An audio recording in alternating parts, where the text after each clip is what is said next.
Salutations à tous et bienvenue au premier podcast de La Vérité sur vos finances, là où on vous éduque sur vos finances personnelles sans frais. Donc, aujourd'hui est un jour spécial parce qu'on reçoit un invité très spécial, Monsieur Louis Bernard, que vous pouvez voir à l'écran, qui est pour nous un repère pour l'épargne et l'investissement. Il est planificateur financier et directeur chez IA Groupe Financier. Et aujourd'hui, on veut discuter des marchés boursiers. C'est une question qui est sur toutes les lèvres. On veut savoir qu'est-ce qui s'est passé depuis mars. Que faire? Comment réagir au marché? Donc, Louis Bernard, je te laisse te présenter. Parle un petit peu de toi, de ton background, d'où ce que tu viens, ton expérience, tes études. Je te laisse la parole. Avec plaisir. Merci, Gabriel, pour l'introduction.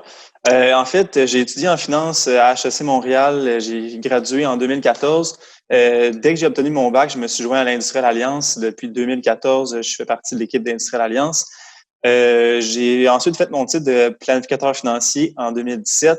J'ai tout ce qui est licence d'assurance collective, rente collective. J'ai même fait un DEP vente conseil pour aller chercher une expertise plus au niveau de la vente.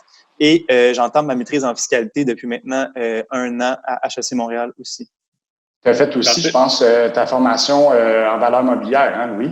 Oui, je l'ai faite. Par contre, j'ai pas activé mes permis, donc je peux pas mentionner que je suis courtier en valeur mobilière, mais j'ai fait la formation complète en 2017 aussi. Donc, tu peux pas recommander des titres précis, mais tu peux par contre parler un peu du secteur du marché boursier de façon générale.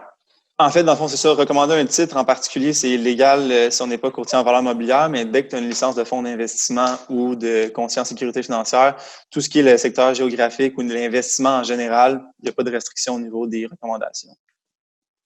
Donc, pour un peu renchérir sur Gabriel, on va parler vraiment de l'épargne investissement au niveau de nos clients, au niveau de nos abonnés présentement. Que faire? Aussi faire un petit topo depuis mars, qu'est-ce qui s'est passé? S'il y a des actions à poser, s'il y a des opportunités d'investissement à faire. Puis aussi un peu, Louis, sans rentrer en détail dans ta gestion de portefeuille, mais savoir quelle action tu as prise dernièrement pour nos clients, puis l'expliquer à tous un peu. Donc, je pense que ça va tourner autour de ça aujourd'hui. Bien sûr, si il y a d'autres questions des abonnés ou des clients, ils pourront nous écrire en privé, mais ça va ressembler à ça. Excellent. En fait, commençons par la base, si on parle de ce qu'on a vécu en 2020, ça a été une année assez, je dirais, mouvementée. On a vécu, dans le fond, une des corrections boursières, même un crash boursier, dans le fond, un des plus sévères, les plus rapides qu'on a connu.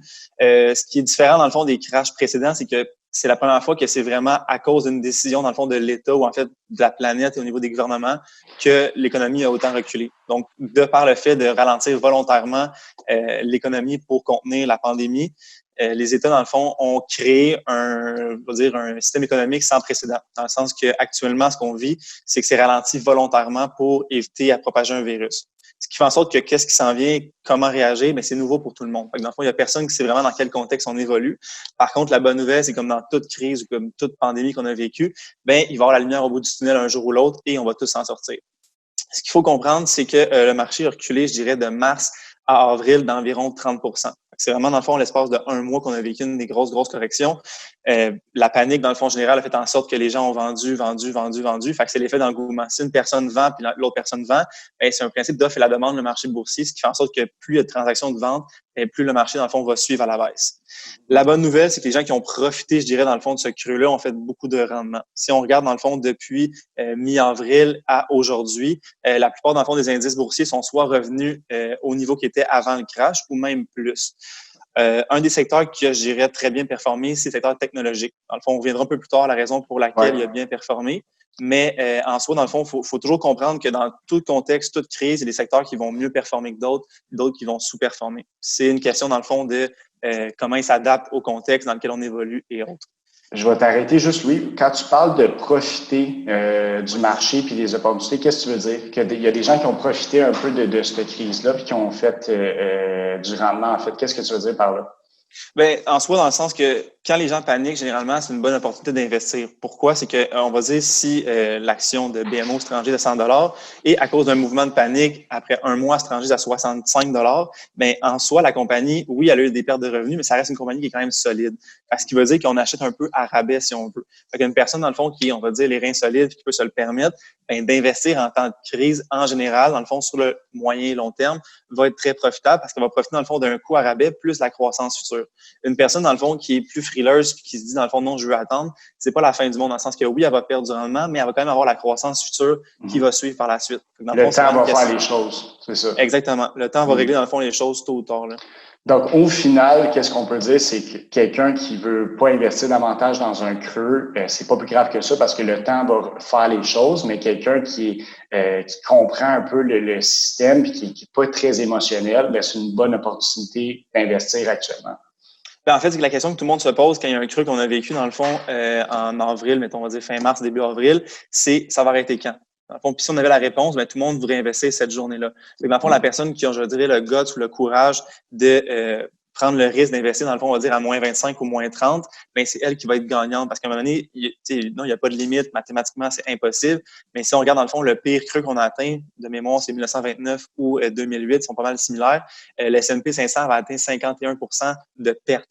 Fait que dans le fond, même à moins 30 qu'on a vécu, dans le fond, même moins 35 en mars-avril, ben, ça aurait pu continuer à descendre. Par contre, dans le fond, si ça continue à descendre à moins 50, c'est une perte de 15% par rapport à l'investissement, puis une croissance potentielle de combien? Peut-être 50, 60, 70%. Fait que dans tous les cas, une personne qui investit dans un creux, généralement, va faire du profit, dépendamment, encore une fois, de dans quoi elle investit.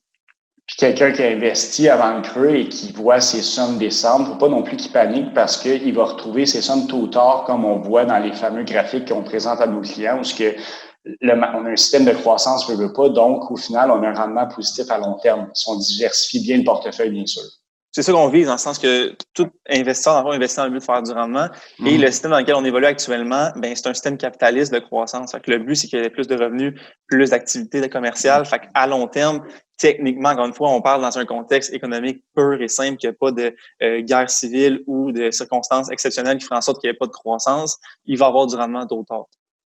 Parce que aussi, Louis-Bernard, tu parles de contexte capitaliste. En fait, ce qui arrive actuellement, c'est que on entend que l'économie va mal, on entend le mot récession qui se répète le plus souvent possible.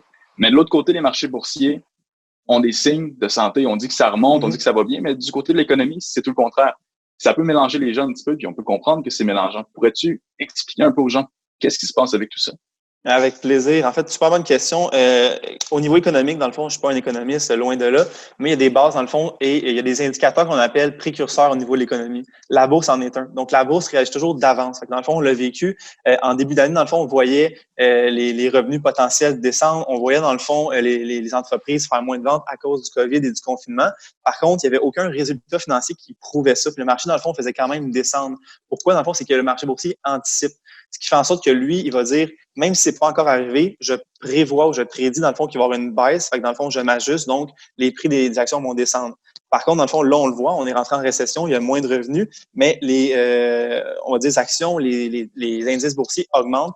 La raison, c'est qu'il anticipe une croissance éventuelle. Fait que dans le fond, c'est toujours un indicateur précurseur. Fait qu'il va pas réagir en même temps. Fait que dans le contexte actuel, dans le fond, oui, au niveau économique, les données sont moins bonnes. Par contre, le marché boursier anticipe une croissance. Il y a plusieurs raisons reliées à ça. Dans le fond, si on regarde au niveau des banques centrales, tellement d'argent qui a été investi actuellement que c'est un record. Dans le fond, on parle de trilliards investis à travers la planète. Fait que le marché boursier se dit tout cet argent-là, dans le fond, elle va être investi tôt ou tard, elle va être utilisée dans le fond pour l'infrastructure, des projets dans le fond, des prêts commerciaux, des nouvelles entreprises. Fait que tôt ou tard, dans le fond, cet argent-là va servir et va créer dans le fond un effet de levier. Fait que dans le fond, c'est que le marché boursier va bien, parce que même si les chiffres actuellement sont moins élevés que l'an passé, que le PIB a réduit, mais le marché boursier anticipe une croissance. Puis dans le fond, dans un paquet de situations, c'est déjà du vécu. On parle des Amazon, des Microsoft de ce monde qui ont vu leurs revenus grossir durant cette période-là. Fait que ça a été le cas. Par contre, il y a beaucoup de secteurs, on pourrait en revenir sur le plus en détail au niveau des secteurs du retail, de l'aéronautique, eux encore malheureusement à s'adapter puis des modifications à faire pour acheter de la rentabilité. Mais ça reste les secteurs qui restent profitables, qui vont tirer l'indice boursier vers le haut et donc créer une croissance quand même. Est-ce que ça t'étonne que le marché rebondit aussi vite? Bien, c'est sûr que dans le fond, au niveau historique, c'est la première fois qu'on voit une remontée, selon moi, aussi rapide. Par contre, ça a sûrement, en fait, tout est rendu plus rapide. On parle de l'information, on parle des réseaux sociaux. Fait que l'information voyage tellement vite. Dans l'espace de un mois, on est passé, dans le fond, d'un virus qui était en Chine à une pandémie mondiale. Si on recule, mettons, on va dire une pandémie qui était relativement similaire, mais la H1N1. À l'époque, dans le fond, j'avais Facebook, mais pas sur mon téléphone cellulaire. J'avais accès à la maison sur mon ordinateur. Fait que c'était moins facile d'avoir accès à l'information. De nos jours, ça voyage tellement vite. En 30 minutes, on peut savoir ce qui s'est passé à travers la planète Terre. Fait que ce qui fait en sorte que, selon moi, ce contexte-là, au niveau du partage d'informations, a un effet direct sur les corrections boursières et sur les reprises financières. Fait que sont de plus en plus explosives à la baisse, mais autant à la hausse. Fait que selon moi, oui, je suis surpris, mais l'autre bord, avec ce qu'on vit, dans quel contexte on vit actuellement, ça me surprend plus ou moins. Excellent. Parfait.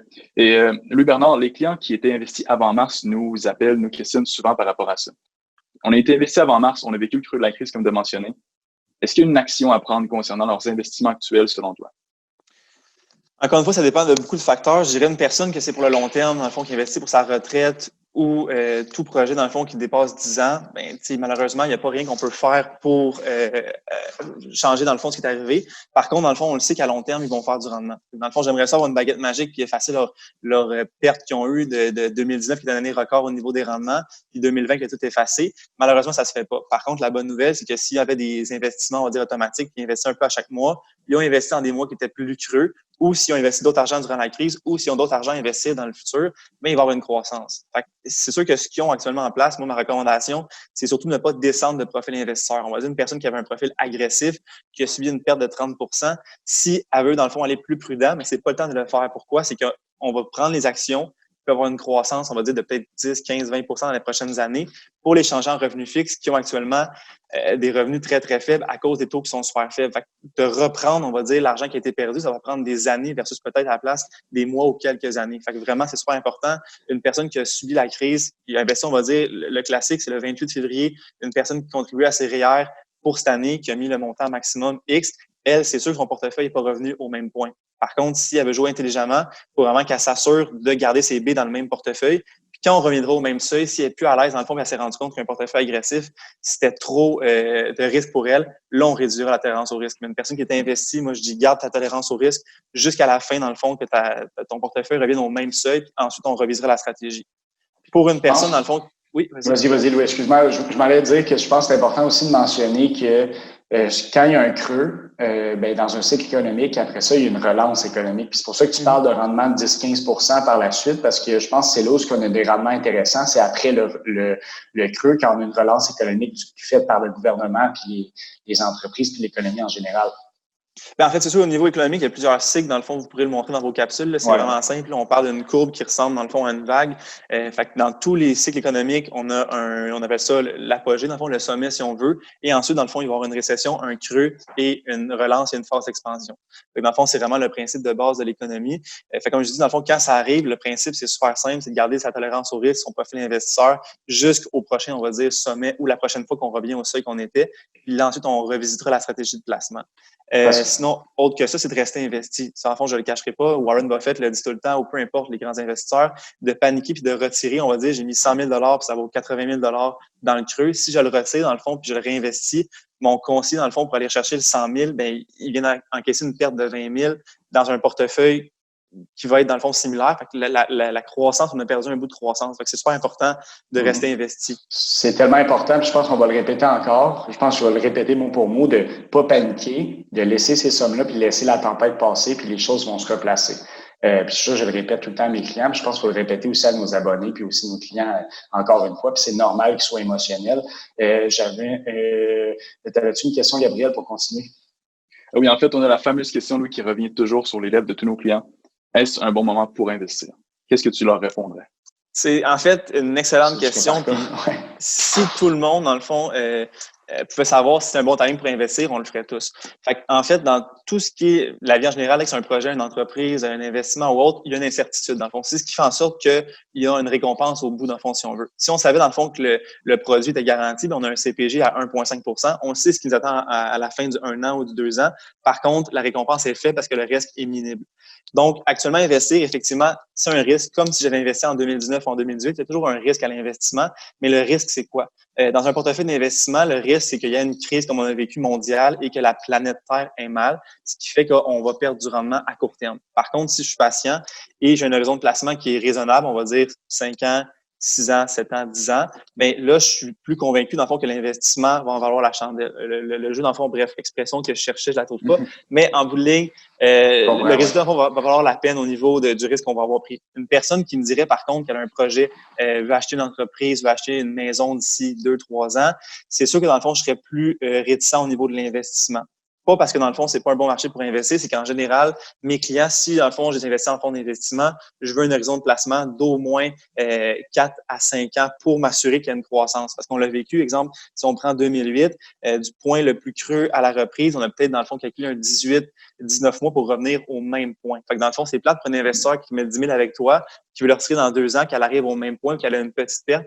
Fait que je suis moins à l'aise. Fait que si c'est un bon timing pour investir, la réponse c'est oui, selon l'objectif du client, bien sûr. Fait que si l'objectif du client, oui. Même pour un profil modéré où on a une portion d'obligation plus élevée et que c'est beaucoup plus stable, quelqu'un qui a un projet dans 2-3 ans, t'aimes mieux attendre, même avec le profil investisseur En modéré. fait, le seul problème du profil, on pourra en reparler dans le détail encore une fois dans une autre capsule si vous voulez, mais c'est qu'il y a des classes d'actifs qui actuellement sont pas super rentables, dont tout ce qui est profil, malheureusement, pour une personne qui est à la retraite, qui veut un revenu garanti, ou une personne qui a un projet à court terme qui veut une fluctuation plus faible, les taux sont tellement faibles actuellement que les produits d'obligation ou à taux variable ou autres offrent vraiment une faible croissance.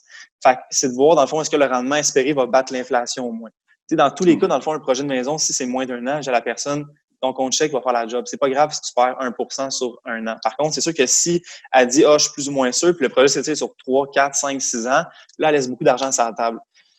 Ce qu'on peut faire, dans le fond, dans une situation comme on vit actuellement, où il y a beaucoup d'incertitudes, je ne cacherai pas, le marché boursier est en feu, on a vu une grosse croissance. Est-ce que ça va se poursuivre? On le souhaite tous. Est-ce que, dans le fond, finalement, les mesures de confinement vont se réduire? Je le souhaite aussi. Puis, dans le fond, que l'économie puisse reprendre, les vols et le tourisme, et que les secteurs, dans le fond, qui vont moins bien reprennent aussi.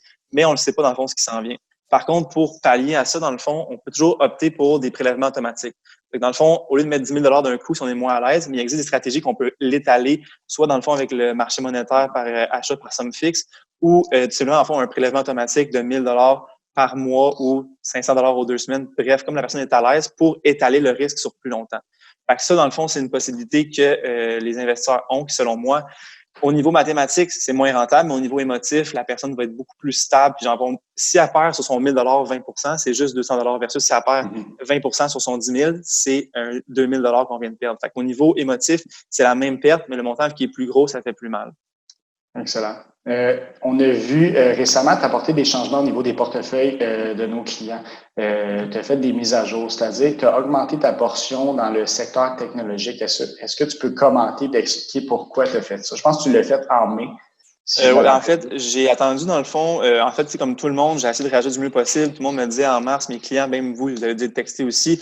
Qu'est-ce qu'on fait? Est-ce qu'on se retire? Qu'est-ce qui se passe? J'avais pas la réponse. Dans le fond, ce que je savais, par contre, c'est que tôt ou tard, ça allait se replacer. Dans toutes les crises, on l'a vécu. J'essaie, dans le fond, de rassurer mes clients, montrer des exemples avec le H1N1, 2008 et autres. Par contre, comme je dis, la seule différence, c'est que cette fois-ci, c'était une crise qui était volontaire, mais qui était provoquée par des décisions de l'État pour assurer la sécurité des gens. Ce qui est, dans le fond, vraiment anormal au niveau capitaliste, parce que, dans le fond, on veut jamais ralentir la croissance de l'économie de façon volontaire, mais c'est arrivé. Dans le fond, là, c'est un enjeu de plus au niveau éthique de est-ce que, dans le fond, les vies valent plus que l'économie? Bref, on n'embarquera pas dans le point aujourd'hui, mais tout ça pour dire que dans ce contexte-ci, personne ne savait ce qui allait se passer, personne ne savait comment réagir. Par contre, on savait quoi dire à nos clients, c'est de ne pas paniquer. Encore une fois, c'est la recette magique. Tout client qui a décaissé, comme je dis à mon client, exemple, si tu retires tes billes, il y a une personne qui va les acheter à moindre coût, puis c'est elle qui va être contente. Fait que dans le fond, tu vas faire un cadeau à une autre personne.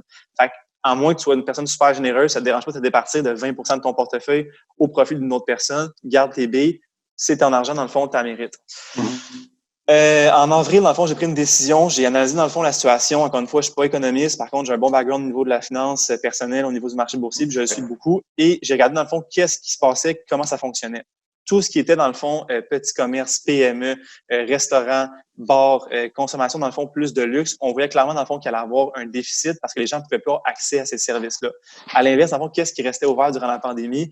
Les supermarchés, les Walmart de ce monde. Les gens, dans le fond, n'avaient rien à faire. Puis j'ai des articles, dans le fond, qui disaient que les gens, quand ils n'ont rien à faire, généralement, magasinent. Qu'est-ce qui restait comme magasin à faire? Ben, il restait Amazon. Fait que toutes ces entreprises-là, dans le fond, heureusement pour eux, ils étaient, dans le fond, déjà, je dirais, adaptés à une pandémie ou à un confinement ou à l'ère qu'on vit actuellement du virtuel. Fait que je me suis dit, ben ces entreprises-là, en bout de ligne, les gens avaient autant d'argent, étaient juste alloués autrement. Tu sais, si on prend l'industrie, on va dire aéronautique, les gens, dans le fond, c'est pas vrai que vu qu'ils voyagent pas, vont garder l'argent dans leur compte de banque. Non, à la place, qu'est-ce qu'ils font? Ils font des rénovations. Fait que dans le fond, les entreprises aériennes, Air Canada, Boeing, ont perdu des plumes sans bon sens. Mais à l'inverse, dans le fond, si on regarde tout ce qui est Home Depot, Rona, ont vu une croissance. IKEA. Pourquoi? Dans le fond, souvent chez IKEA, oui. Bon, tu vois, t'es un des bons exemples. Fait que la plupart des gens ont déplacé le budget qu'ils avaient pour les voyages vers autre chose. Fait en bout de ligne, l'argent est juste alloué à différentes places. Ce qui est dommage, dans le fond, c'est qu'il y a beaucoup de PME ou de petits commerces qui vont être copés, mais en fait, les parts de marché vont être pris par les Amazon ou Microsoft de ce monde ou même Walmart. Fait que je me suis dit, bon, j'ai une décision à prendre pour mes clients. Fait que ce que j'essaie de faire, dans le fond, c'est avec les fonds qu'on a accès, enlever tout ce qui était aéronautique, retail, consommation, dans le fond, de luxe, événementiel, pour me concentrer, dans le fond, plus sur des fonds comme Nasdaq qui vont focuser sur Microsoft, Netflix, Amazon, Google, Facebook, des entreprises qui ont leur profit. Même, dans le fond, hier, Amazon sortait leurs revenus, ils ont enregistré leur revenu record depuis la création de l'entreprise. Fait que c'est plate, dans le fond, pour les petites entreprises, mais c'est Amazon qui ramasse les parts de marché durant ce temps-là. Fait que pour faire profiter mon client, dans le fond, j'ai vraiment déplacé une grosse partie du portefeuille vers le secteur technologique et j'ai enlevé, dans le fond, d'autres secteurs aussi, comme j'expliquais tantôt, qui étaient moins profitables dans le cas actuel. L'autre secteur sur lequel on parle un petit peu moins, sur lequel j'ai focusé, qui n'a pas encore, je dirais, eu son plein potentiel, c'est infrastructure. Donc, en gros, les infrastructures, c'est tout ce qui est, on va dire, investissement de l'État dans ce qu'on peut utiliser au quotidien. Le pont Champlain, c'est un exemple. Le pont Champlain, le pont de l'A25, dans le fond, tout ce qu'on se sert au quotidien, ou même l'énergie renouvelable, ces choses-là. Et il y a beaucoup d'argent qui va être attribué dans ce secteur-là dans les prochaines années parce que quand l'État veut repartir l'économie, bien, elle investit dans ces structures. Qui dit structure, dans le fond, dit infrastructure. Donc, je dirais à moyen terme, c'est des portefeuilles qui vont être très profitables. Malheureusement, dans le fond, un client qui investit là n'a pas fait tant de rendement, mais moi, sur 1 an, 2 ans, je suis super confiant que ça va remonter et puis faire du rendement. Fait que c'est une des décisions que j'ai prises au niveau de mes portefeuilles pour mes clients je dirais fin avril, début mai. Là. J'ai une question qui m'est revenue en tête là, que je vais te poser, Louis. Hier, on a vu un article qui est sorti comme quoi les États-Unis tombaient en récession. Qu'est-ce que c'est souvent des articles qui font très peur aux gens, on entend le mot récession. Qu'est-ce que tu peux dire par rapport à ça? Est-ce que ça change la donne? Est-ce que le fait que les États-Unis tombent en récession, qu'on entend le mot récession, va changer quelque chose au niveau des épargnes, des investissements de nos clients ou des abonnés qui nous écoutent présentement? C'est une super bonne question. En fait, on n'a pas la réponse exacte comme dans tout contexte économique. Dans le fond, il y a eu d'autres récessions par le passé. C'est pas toutes les fois que ça réagit de la même façon. Ça va dépendre d'un paquet de facteurs. Je dirais ce qui aide grandement cette fois-ci, c'est tout l'argent qu'ils ont mis dans le système. Dans le fond, généralement, une récession, il n'y a pas autant de milliards et de trilliards qui sont injectés par les banques centrales pour repartir l'économie et il n'y a pas non plus de PCU. Dans le fond, je ne cacherai pas, la PCU a empêché beaucoup de faillites qui sont peut-être retardées ou latentes, mais pour l'instant, dans le fond, ce système-là, qu'aux États-Unis, dans le fond, je ne connais pas le terme exact, mais ils ont le même principe, reçoivent un montant à chaque mois pour compenser, dans le fond, la perte d'emploi. Fait que ça, veut pas quand même aider à maintenir le système en vie. C'est sûr qu'au niveau, dans le fond, des emplois perdus, on parle d'un taux de chômage d'environ 14 % aux États-Unis actuellement. Ça va avoir un impact, mais plus l'économie va repartir vite, dans le fond, plus ces emplois-là vont revenir. Fait encore une fois, ça va être des secteurs qui sont déjà à risque qui vont écoper. Fait que l'aéronautique, le tourisme, la consommation discrétionnaire de luxe, dans le fond, les automobiles, les restaurants, les bars. Mais d'après moi, les secteurs dans lesquels on a investi nos clients actuellement, en fait, personnellement, ou les portefeuilles que je recommande, sont à risque, mais beaucoup moins de par leur répartition sectorielle. C'est parfait. Et Louis, pour faire un mot de la fin, si tu avais à faire un récapitulatif de tout ce qu'on a dit, qu'est-ce que tu dirais à nos clients en une phrase simple? On reste investi. C'est une bonne question. En gros, faites confiance aux personnes avec qui vous faites affaire. Dans le fond, si vous les choisissez, une raison pour les choisir, c'est que c'est des personnes de confiance qui sont compétentes. Je sais que dans le fond, c'est tentant souvent d'aller voir votre beau-frère ou votre grand frère ou une personne dans le fond qui va dire « Ah, j'ai acheté telle chose, j'ai fait 1000 % de rendement ». Je veux pas, dans le fond, défaire ce qu'ils ont réussi à faire ou peu importe. Des fois, ça peut être un coup de chance, mais chacun son métier. Dans le sens que le plombier répare des tuyaux, dans le fond, puis j'irai pas l'obstiner s'il me dit, il faut que je mette tel tuyau dans ma toilette parce que ça ne tente pas que ça explose. Fait que quand vous faites affaire avec une personne, faites-lui confiance. Dans le fond, nous, on travaille temps plein là-dessus. On est là pour vous. On rame du même côté. Fait que dans le fond, si vous perdez, ça nous affecte autant que vous. Fait qu'on a intérêt à ce que ça aille bien. On veut que ça aille bien dans le fond. Puis des fois, on n'a pas de contrôle malheureusement, puis c'est fâchant. Mais sachez dans le fond qu'on veut tout faire dans votre intérêt pour s'assurer dans le fond que les choses aient bien, puis on prend les meilleures décisions possibles.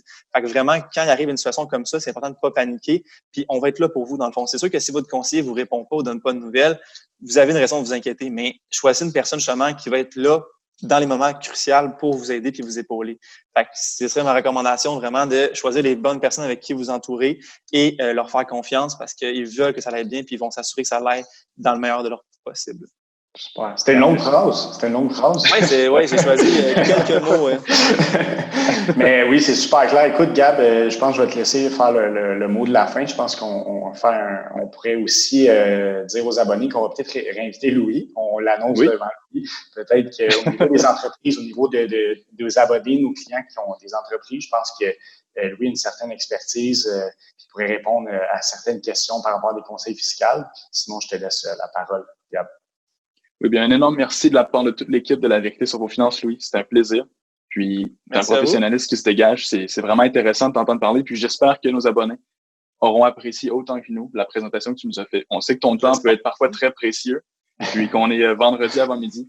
Donc, au plaisir de partager la vidéo aussitôt qu'il va être prêt à tous nos abonnés.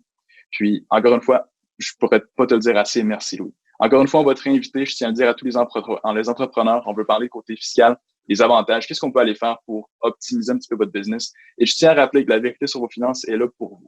On offre nos services, on offre nos rencontres sans frais parce qu'on ne veut pas faire de discrimination. Qui que vous soyez, on est là pour vous éduquer financièrement, de sorte que vous soyez armés contre l'ignorance financière. Et Nelson Mandela a dit une fois que l'arme la plus puissante pour changer le monde était l'éducation. Donc, on fait de notre devoir. C'est bien ça, regarde. Wow. Nul autre que Nelson Mandela pour finir cette... Oui, exactement. Donc, je tiendrai à dire bonne journée à tous. Merci de votre écoute. Merci à Louis encore une fois. Puis, on se dit à un prochain podcast. Bye bye. Merci, Louis. Bye bye, guys.